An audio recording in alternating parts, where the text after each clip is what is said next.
And joining me live now from Washington, D.C. to discuss U.S.-China relations further is a former U.S. ambassador to Egypt, also a former assistant secretary of state, and now President Cohen and Woods International Ambassador Herman Cohen. Good to have you join us, Ambassador Cohen.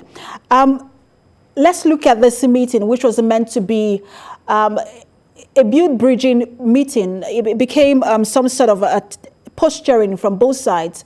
What does this tell you about the state of U.S.-China relations? Well, I would say that U.S.-China relations are rather tense right now. We have problems with many things that China is doing, especially with the Uyghur ethnic group in Western China. Secretary Blinken has called it ethnic cleansing or ethnic genocide. I think it amounts to basically that. The Uyghurs are in forced labor camps. Women are being sterilized. It's a rather horrible situation. In addition, China is treating our companies in China very badly. They're stealing our intellectual property. And in the South China Sea, between China and the Philippines, the Chinese are saying that they control all of those waters and that any foreign ship, military ship that wants to go through has to get their permission. And I think in general, because of all of that, the United States sees China as causing a lot of difficulty for us. But on the other hand, we do want to talk to them about common interests, such as climate change. It is a rocky start to China-U.S. relations under President Biden. But did it help that just days before that meeting, the United States placed sanctions on about 24 Chinese and Hong Kong firms, as well as the Quad meeting between the U.S., that's India, Australia. Did that help? What do you make of that tactics? Well, I think this would cause some paranoia within China because we're talking to a strong adversary of China, which is India. They had skirmishes on the border in the Himalaya Mountains just a few weeks ago, and Australia is considered to be an adversary of China. So by having an open meeting with Australia and China and Australia and other countries and India, who are adversaries, it sends a signal to China that we're really going to get tough with them. But what does this mean for South Korea? I mean, South Korea seems to be at the middle of all of this, as well as Taiwan. What does this mean for Taiwan and South Korea going forward with China?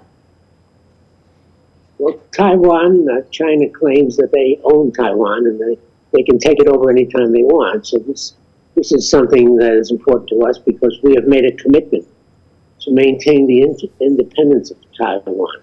So this could be a possible cause of danger. We hope that China would not try to use military force to take over Taiwan, but to work with them. And of course, the business relationships between China and Taiwan are very strong. So I don't see why China would want to do anything silly in that respect.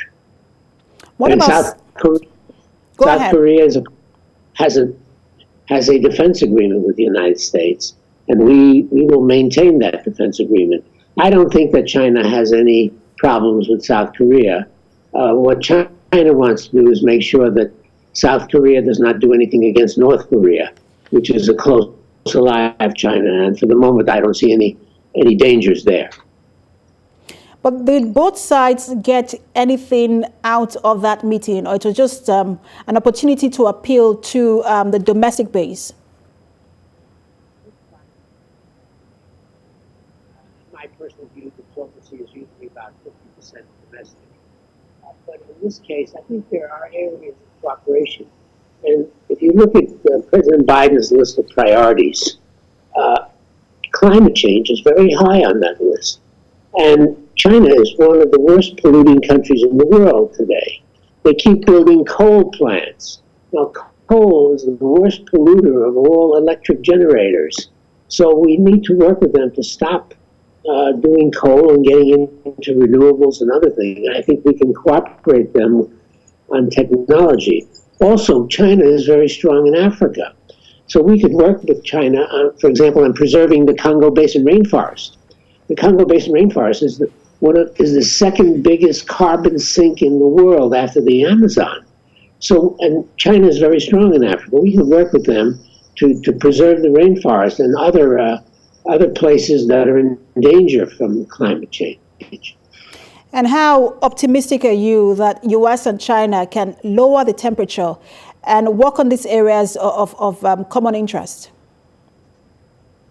I think both sides have now made their public statements saying that we will not be coerced by the other side. I think both of them had a domestic reason for that. But I think now quietly working behind the scenes, and Secretary Blinken is a professional. He knows what he's doing. He's very good. I think we will now, at lower levels, start working to cooperate with China on many subjects. Climate change is just one of them. There'll be trade issues. There'll be security issues in the South China Sea. There will be making peace with India. I think we could be useful to each other in all of those. So optimism is something that I have for the future of the relationship. President Cohen and Woods International Ambassador Herman Cohen, thanks for talking to us. You're most welcome. Glad to be with you.